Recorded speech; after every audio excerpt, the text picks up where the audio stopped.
A 76-year-old female referred to 40 presented with headache, scalp tenderness, upper limb stiffness, and transcendental loss of vision in one eye. So, why is biopsy taken to identify giant cell arteritis? What is giant cell arteritis? Granulomatous inflammatory disease of large and medium blood vessels of the head and many branches of external carotid artery. Pathology of granulomatous giant cell arteritis, granulomatous inflammation. There is infiltration of T cells, CD4 plus cells greater than CD8 plus cell and macrophages, multinucleated giant cells. What are the histological findings on biopsy? So, intimal thickening.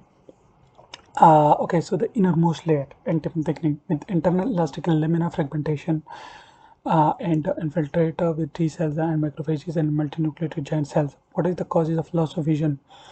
Because involvement of the ophthalmic artery which gives rise to the central retinal artery, which is an end artery. So the inflammation causes thickening of the wall, and sometimes thrombosis can lead to ischemia of the retina. Mention a simple blood test could be done, ESR and CRP. How is, because this is inflammatory in giant cell arteritis, ESR is usually greater than 100. This is diagnostic. How is treated? How it is treated? Mention doses. So it is treated with a corticosteroid. Her doses prednisolone 60 milligram per deciliter per oral, or IV methylprednisolone 80 milligram if evolving visual loss. A history of amaurosis fugax. So usually prednisolone is given 60 milligram per deciliter and methylprednisolone is given 80 milligram per deciliter if there is a visual problems. Typically a 2-year-old course of treatment. The patient came back a year later with fracture of neck of femur. What are the possible risk factors for pathological fractures in this patient? So in scenario, she's greater than she's like 60s in 60s. So this means that she is postmenopausal. Number first. So postmenopausal induced osteoporosis plus the steroid therapy. Old age female postmenopausal. So all these causes likely pathological fractures. What like the pathological process would have disposed her to fracture, expose her to fracture? Osteoporosis of or AVN, avascular necrosis, because of the inflammatory condition, plus osteoporosis because of the steroids and postmenopausal status. What other risk factor for pathological fracture in elderly? Paget disease, osteomalacia, hyperparathyroidism, neoplasm, primary or metastatic.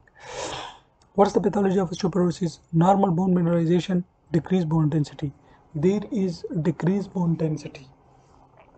For example, the calcium and the vitamin D and everything is normal. Even alkaline phosphatase is normal. Serum test will be totally normal.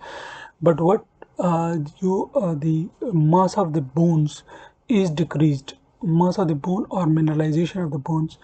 Bone mineralization is normal. As I said that every test will be normal, but bone density decreases and there will be decreased bone density. Mechanism of osteoporosis: reduced bone mass due to excessive bone resorption, inadequate new bone formation. Excessive bone resorption, inadequate new bone formation. Sorry, what are the perioperative concerns? So since she is on steroids, so she can lead to Addisonian type crisis. So she should be given steroid coverage to avoid relapse of her arteritis, Addisonian crisis, and electrolyte disturbances. After orthopedic surgery, she dual confusion, short of breath, and petechial rash. Possible diagnosis: this is fat embolism.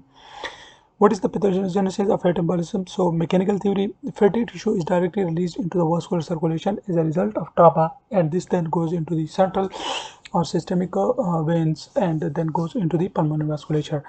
Biochemical theory: inflammatory response to the trauma causes release of free fatty acids into the venous system from the bone marrow. What is osteoid? Protein mixture secreted by osteoblasts that form the organic matrix of the bone.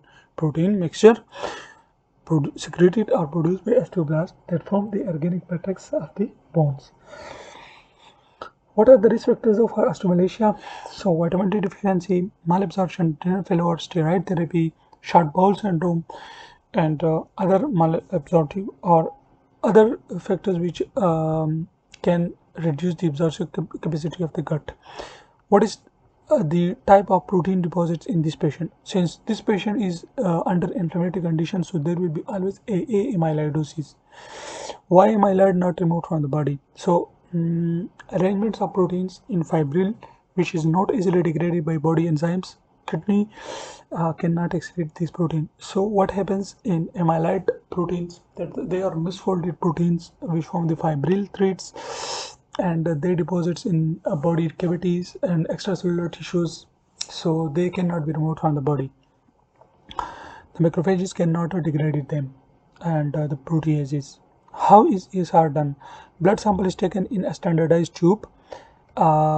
Then measure how long it takes the red blood cells to sink to the bottom. Centrifuge can be used to get faster results. Modified Westergen method. Okay, so we have a Westergen tube usually, which is used for this. It's also called ESR tube. So we take a sample in it, and we keep it to settle.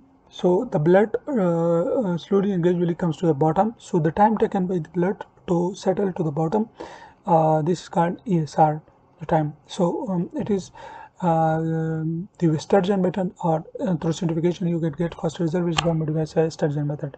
Okay.